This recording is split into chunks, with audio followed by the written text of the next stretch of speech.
பழனிமலை மீதிலே குழந்தை வடிவாகவே படைவீடு கொண்ட முருகா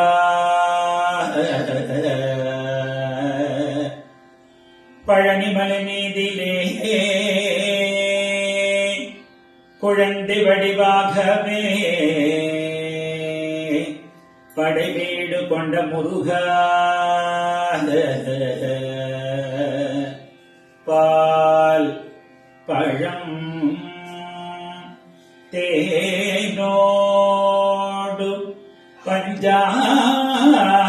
பஞ்சாமிருதம் தந்து பக்தரை காக்கும் முருகா பக்தரை காக்கும் முருகா வெற்றிவேல் முருகனுக்கு ரோகன் கந்தவேல் முருகனுக்கு ரோகன் ஞானவேல் முருகனுக்கு ரோகன்